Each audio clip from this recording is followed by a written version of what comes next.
Hello there everybody, Sam's Trains here and welcome back to the railway. Today I'm reviewing EFE Rail's brand new electric locomotive.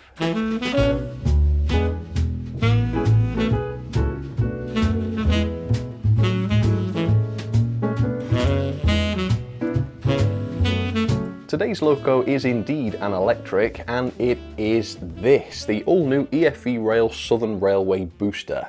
And I think this loco stands a solid chance of being the first EFE Rail loco to satisfy me. Three reasons, right? First of all, it is a brand new loco. It's not some aging model that's been regurgitated for us to buy, so it stands a chance of being reasonably modern. It's also very reasonably priced. With an RRP of £184.95, the retailers are able to sell this for £157.20, which is quite a bit cheaper than your typical Accurascale locomotive, Accurascale being the benchmark for reasonable prices these days. And thirdly, it's just a fascinating prototype. It was co-designed by Oliver Bulleid, the same Oliver Bulleid who produced those incredibly iconic Southern Railway steam locomotives. And here we have an electric with his name on it. So a fascinating loco, and one that I hope I will enjoy. And if it is well detailed and competently built, I'm sure I will. So let's find out, what is this like? Is it any good? Is it worth the money? And is it EFE Rail's best locomotive to date? Well, let's see. So first impressions are pretty good. I mean, the design of the packaging is far from inspiring as usual, but it is a quality box and it seems to be reasonably heavy, so hopefully that means the loco inside is also reasonably heavy. Let me show you the end of the box. So the product code for this is E82001. It is the Southern Railway Bulleid Booster, and I went for CC1, that's the first built, in the Southern Railway Grey. And if I show you the back of the box, you can see that this was distributed on behalf of Kernow Model Rail Centre, so it is Kernow that is behind this model, which is confusing because when Bachmann announced this, they were saying that it was Bachmann that had invested in this all-new model, but here we learn that it was Kernow that was behind this. So unless what Bachmann said was wrong, I assume that Bachmann probably funded this project and Kernow did the development. But yeah, that makes more sense as to why this is in the EFE Rail range and not in the Bachmann branch line range. Anyway, let's open the lid for the first time and take a look at the booster. All right, so we've got some paperwork here, so let's open this up. All right, so we've got a bit of a welcome. There is a brief history of the locomotives in real life, so feel free to pause and read that if you'd like to. We've got a little bit about accessories, and on the inside we've got where some of those go. So you've got a variety of head codes which you can fit, that's a nice feature. Pickup shoes if you want to put those in. Running in, 30 minutes at half speed, yeah, that's fine. Lubrication, fair enough. How to remove the body, oh goodness, here we go. So you've got to remove the sprung buffers from the buffer beam and then prise the body from the chassis. Never understood why designers can't get around having to remove buffers before you can get the body off, I don't know. Anyway, lighting, bit about lighting, I understand this does have lighting. DCC decoder and sound decoder fitting, so this looks like it's got a 21-pin DCC socket, and there's more information there. And then what have we got on the back? An exploded diagram, excellent. So there are different diagrams for the different liveried versions, which is promising. That means that there's probably detail variations as well. But in terms of the chassis, you can see a fairly standard setup here. It looks like a centrally mounted motor with a couple of flywheels, and it also looks like all-wheel drive as well. So hopefully this will be a quality loco. Let's put that to one side. Okay, let's have a look at the loco then for the first time. It's very well packaged, it must be said. Plenty of foam, plastic wrap around the loco, and then it's inside this blister. So quality packaging, very good. All right, I can see the accessories in the top, so let's bust this out and let's take a look.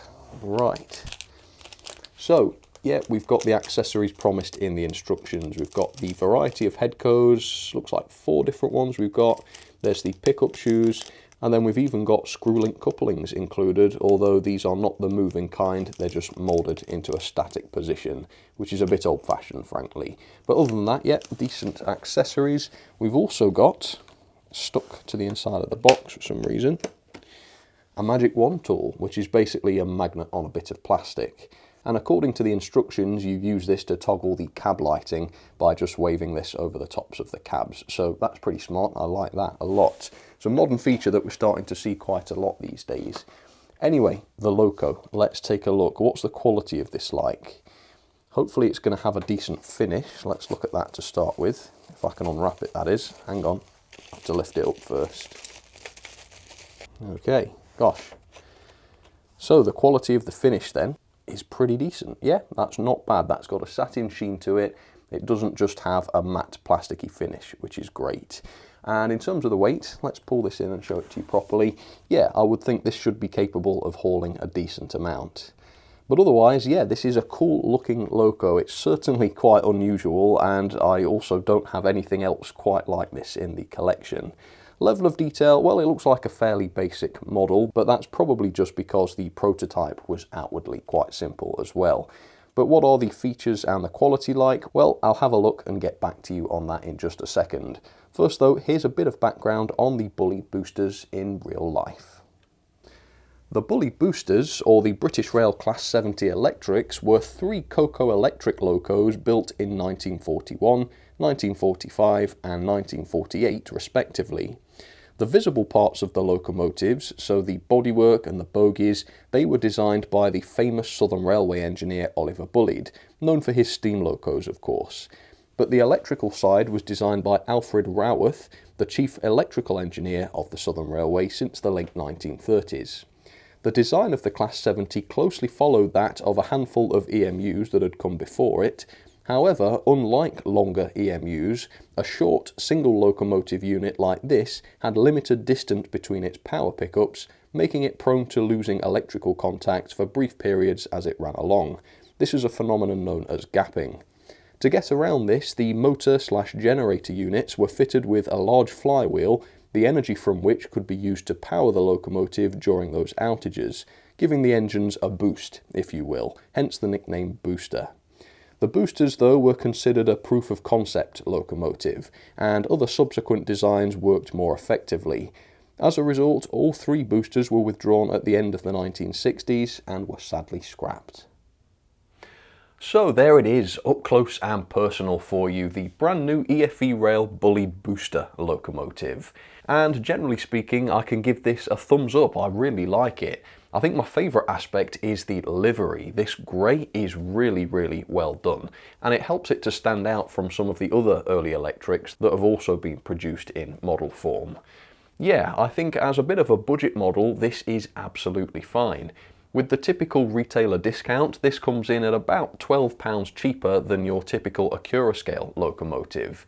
And I do think that's right. Yes, it should be a little bit cheaper than your typical Accurascale loco, because as I've already said, outwardly it is quite a simple loco, particularly up on the roof. You can see there's a minimum of roof furniture up here, which isn't necessarily a criticism. This may well reflect the prototype. The point is, it just is a relatively simple model, and that is reflected in the price, which is good.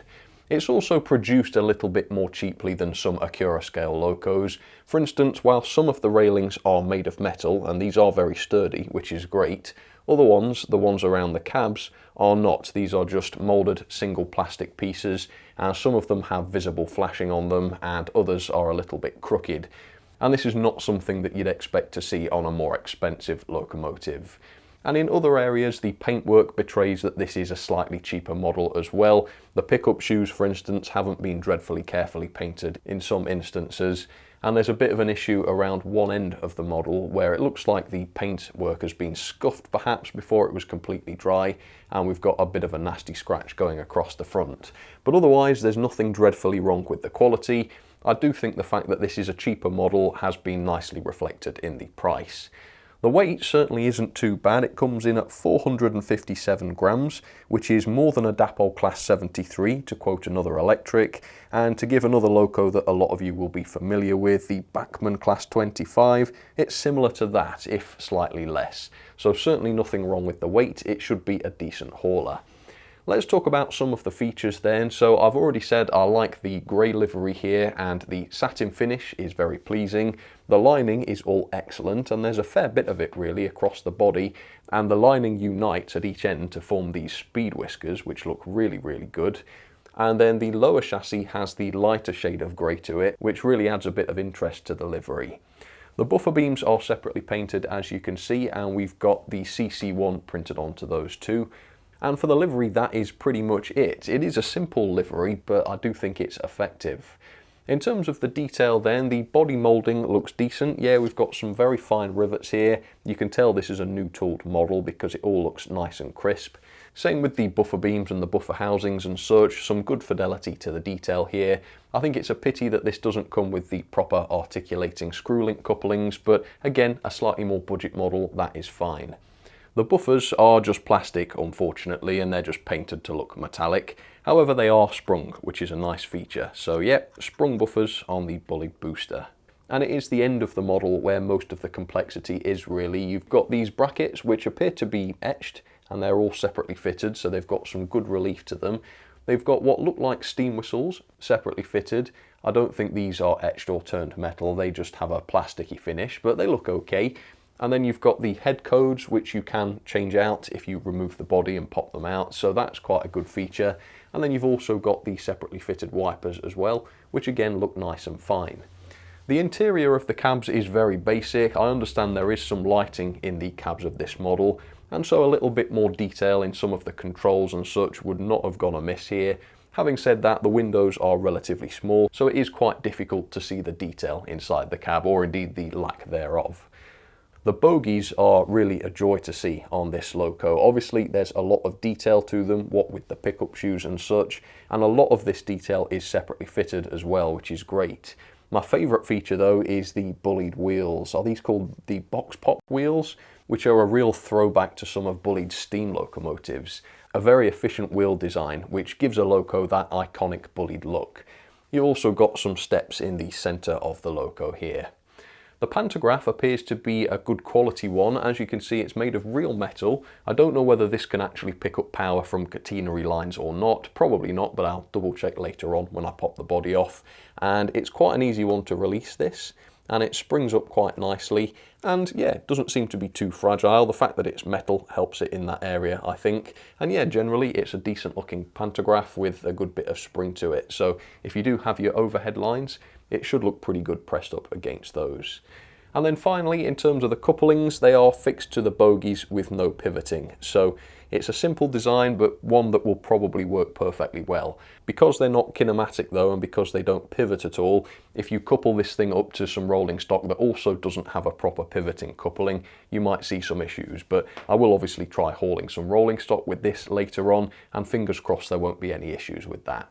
For now though, hopefully that gives you a basic idea of what this model is like. Yeah, quite simple in terms of the detail, but that is reflected in the price. And generally, while the quality does have one or two issues, it has been put together quite nicely on the whole, I would say. So with that, let's leave the level of detail there. Let's get this down onto the track. Let's do its first ever test, and then let's take a look at the mechanism. I don't mind the loco being a little simple on the outside, but if the mechanism has been cheaped out on as well, then I might have a problem. But fingers crossed not, let's find out. So there it is down onto the track, the Bulleid Booster, and I do love the way this thing looks. It's just great to have another iconic Southern loco right here in the flesh. Anyway, I've already done the initial performance test. I've filmed that and I'll show you that shortly. After that, I went on and looked at the mechanism and the internals of the loco, and that's what I want to talk about to start with. So generally, the quality of the mechanism is pretty decent. However, it does look as though it's been designed with ease of manufacture in mind, rather than the maintainability or the accessibility of the model for customers. And there's also a few rookie design choices that make the model a bit impractical too. For instance, if you want to clean the pickups or lubricate the gears or axles, there's no screws on the base, it's all clipped. So to access all this stuff, you've got to overcome about 6 clips. And this was a real pain to remove. In fact, one of the clips was already broken before I even touched it, and it was sticking out at an odd angle. Is this really going to withstand years of use and maintenance? I'm not so sure. Once I got it off, I found a plastic bogie chassis, not a metal one, although there are proper bearings on the driving axles, which is really good to see. And if I pop one of those out, you can see we've got wiper pickups on each axle. So it's all-wheel pickup, and it is also all-wheel drive. The body removal is also a complete pain because you've got to unclip the buffers, so unnecessary, and the buffer beams are so flimsy that one of them broke just from pulling the buffers off like this. And this whole thing could have been avoided by literally just cutting out this bit of the chassis so that the ends of the buffers can pass through when you remove the body. And that's standard practice, so why that hasn't been done here, I don't know. Anyway, buffers off, 4 screws need to come out, they're not too bad. And then you've got the chassis here, which is a die-cast chassis. That's where most of the loco's weight comes from. It's also got a 21-pin DCC socket on board, so that's the chip you need if you want to chip one. And there's also a small speaker here. It's not a big bassy looking one, but at least it has one pre-fitted, which is also good. You can see that the cab lighting boards are attached to the chassis and not the body, so that simplifies removing the body. And then you've got this LED bank at the end, which appears to cater for every different version of the model, although the version I have doesn't have any lights on the front besides the head codes, and so mine only uses this top slot here. It's also got a large centrally mounted motor. I'm not too sure whether this is a 3 or a 5 pole, although spoiler, the crawl is pretty good, and it also has flywheels attached to it, which is good. There is, however, an issue with the screw placement on the circuit board, which means that the whole board sits under compression, and as you can see, that's really warping these slim sections of the circuit board because they're under compression. And there are power tracers through these sections, so if those were to fail one day, then the loco would use power. So again, a little bit surprising to see that on a production model. And it's yet another aspect of the mechanism that raises questions about the longevity of these models. Anyway, the back-to-back gauging is absolutely fine, between 14.2 and 14.3 millimeters back-to-back, which is pretty much standard for most locos these days. So there you go, that's a look at the mechanism. Not a very nice one to access and service, but in terms of the base features and the quality of the features, yeah, it does seem to be absolutely fine. But how is the performance? Let me jump back in time and show you the test. Alright, moment of truth then, and at the moment this could go either way, but if it's a good performer, I think it is going to get a thumbs up from me in general. But does it work, and how well does it work? Let's see. So forwards direction, let's give it some juice. Turning up.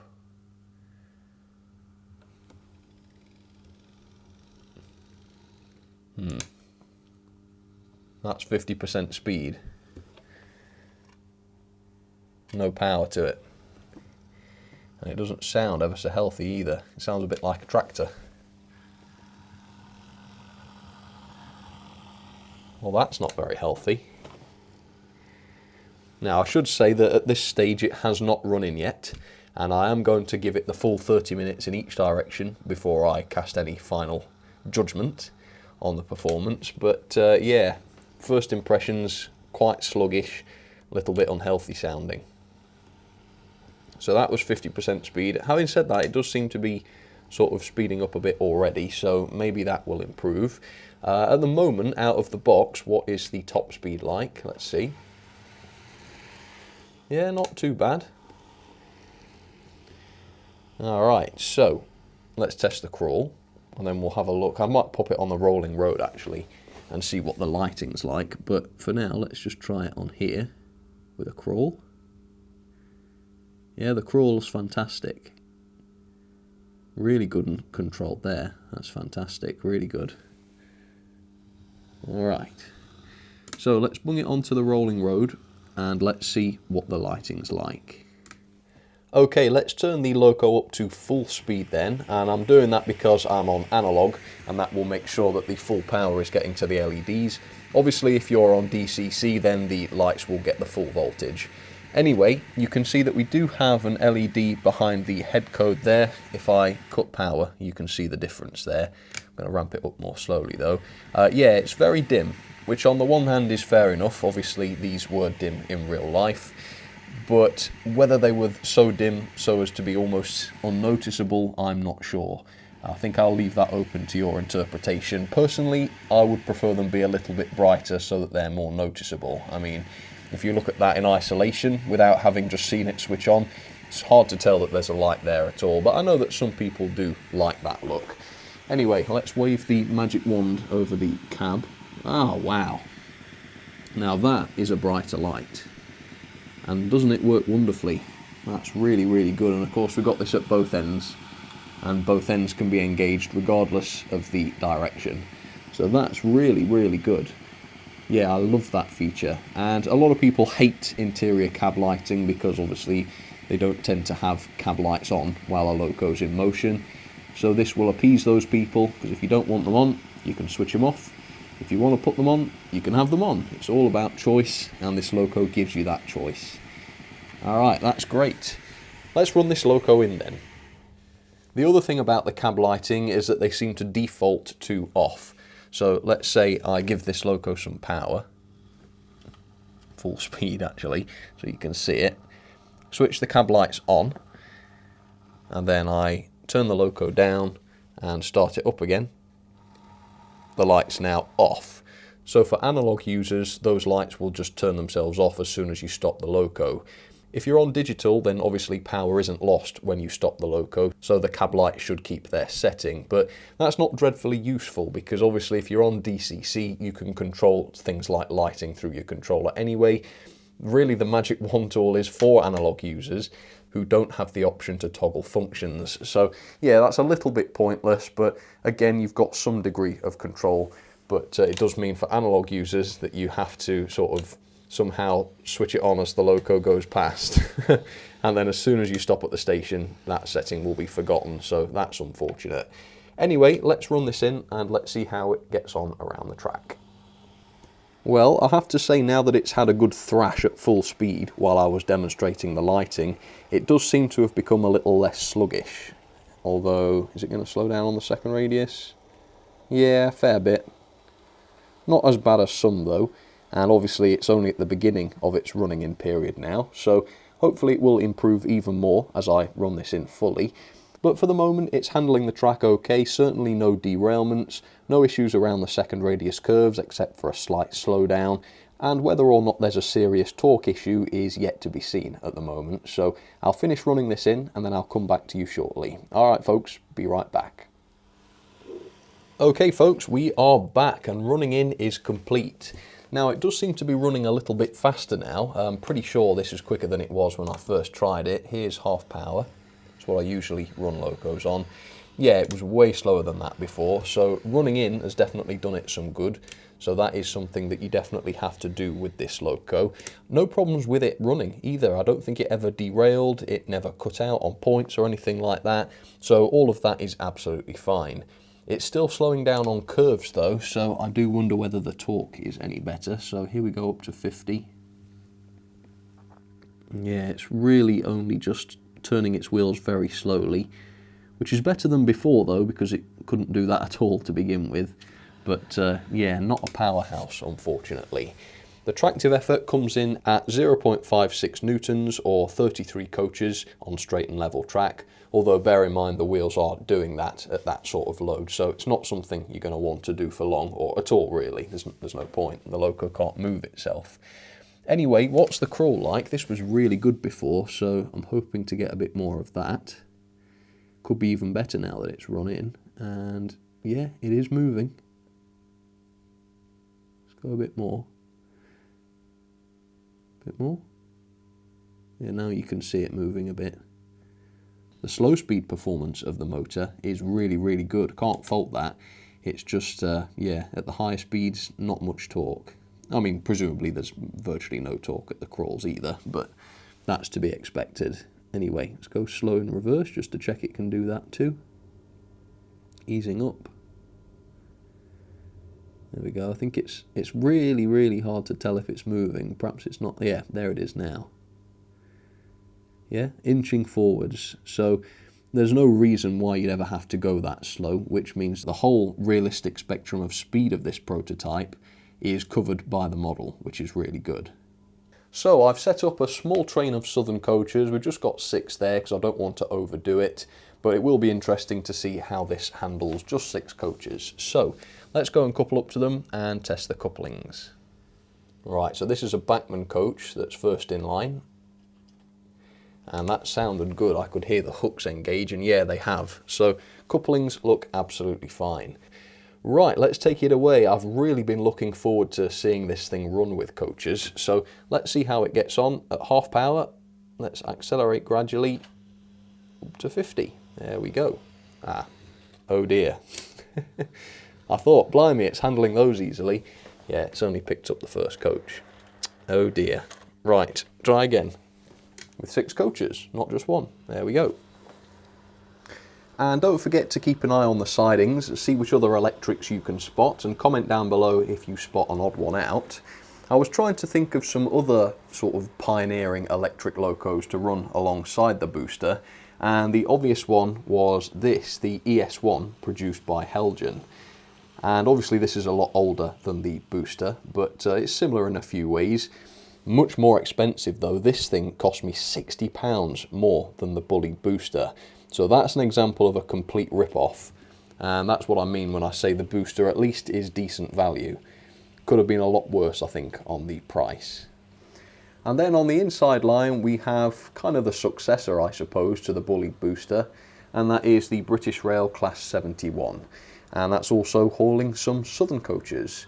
So let's check in on the Booster and let's see how it's handling those coaches. Here we go then, towards the second radius curves, 4th radius at the moment. That looks absolutely fine. Here comes the R2 though. I think this is going to be the killer. Yeah, ooh, slowing down quite badly there, and another, oof. So yet another quite drastically underpowered loco there. Now, some of you might quite rightly be questioning whether it's my setup that's responsible for this. So to prove that it isn't, I'm just going to swap that loco out with another that I consider to have a more powerful motor with the same setting on the controller, and we'll compare.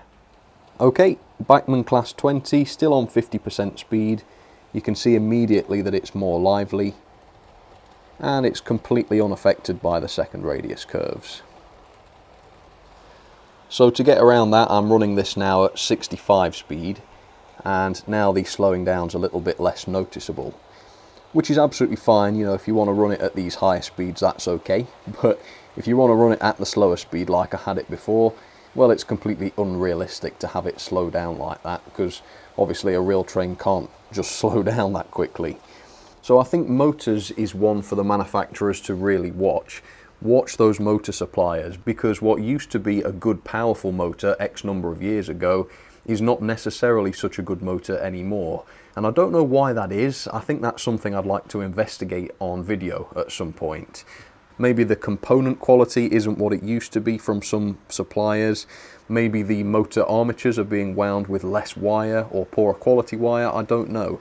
I'd love to do some more poking to find out what it is about some of these modern motors which makes them so underpowered.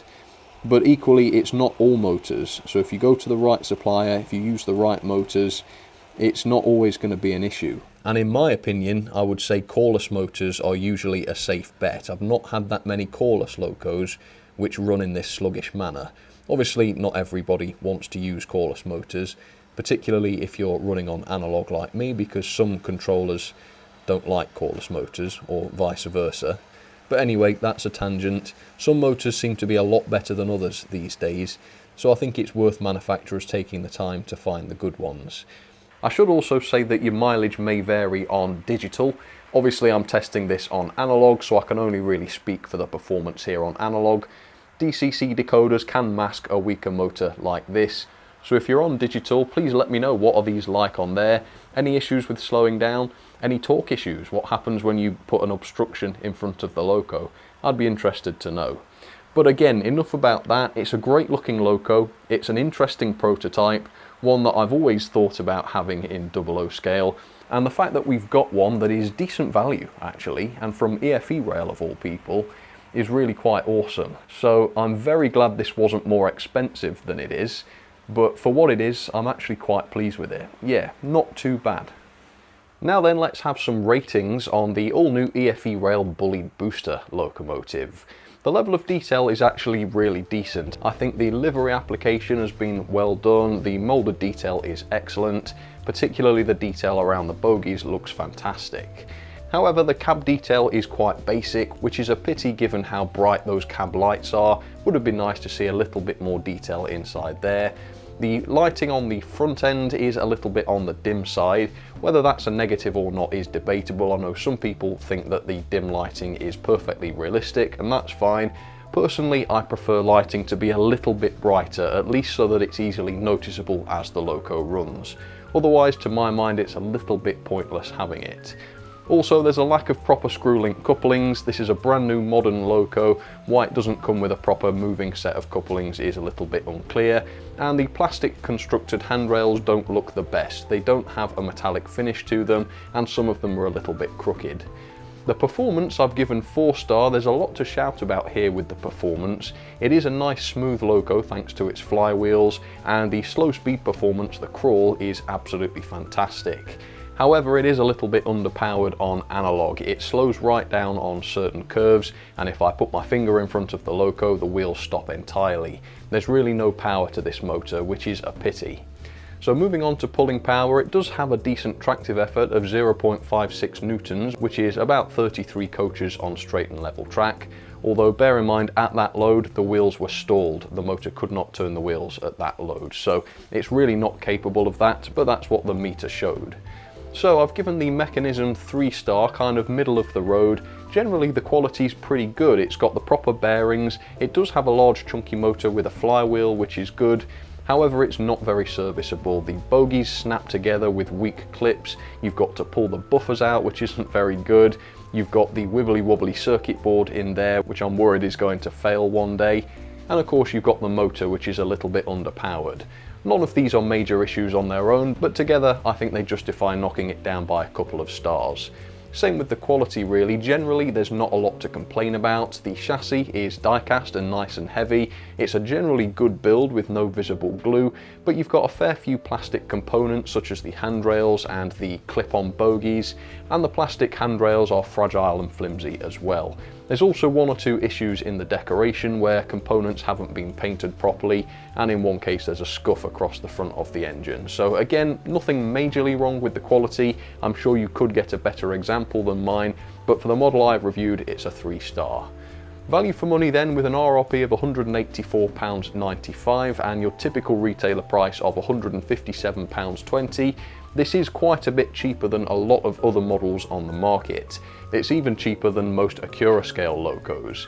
And while it is great to see a loco a little bit more affordable these days, you do get what you pay for. This model is simpler than your average Acura scale loco, and it's also not quite as feature packed and high quality either. So while it's not cheap, it's also not farcically overpriced either, so I've given it 4-star. Overall then, that is 6.80 out of 10, or a grade of E, which I think does seem rather harsh. It would have been unthinkable to have given this loco a grade of E a couple of years ago, but the problem is the standard of more recent models has been so much higher than this that by comparison this doesn't look quite so good. But it's not a bad model by any means. Into the logbook we go then, where it is second place below the 2MT. Yeah, if you're interested in a budget model, if you're interested in a Bulleid Booster, there's absolutely no reason not to give one of these a try. Yes, it might not be the most impressive model in the world, but I think it's certainly good enough for the money. So there you have it folks, that will just about do it for yet another review. I think if you're someone who looks for that maximum level of detail and all the features and the top quality and everything, maybe you will be a little bit disappointed by this model. However, a lot of people have been saying for a long time that we need more affordable locos in this hobby. And while this loco may be a little simpler in its detail and its features and certainly its mechanism and construction, at least it is affordable and at least it's still more or less decent on the whole. So a massive thumbs up for the budget nature of this model, and also a huge thumbs up for the way the model looks. To my eyes at least, it looks just like the photos I've seen of the Bulleid Booster. And the liveries are bang on as well. As much as I like this grey livery, the others look great as well, particularly the southern green. So if you're interested in one of these, yeah, provided you know all the pros and cons, I think I could recommend it, particularly if the Southern Railway is something you're interested in, and you're interested in locos like this that have quite a bit of historical significance, I guess. But anyway, please let me know down in the comments what you think about this loco. What do you think about the pros and cons? Is it worth the money? Have you got one yourself? And if so, what do you think about it? For now though, thank you so much for watching, and I will catch you very, very soon. Alright, cheers folks, you take care.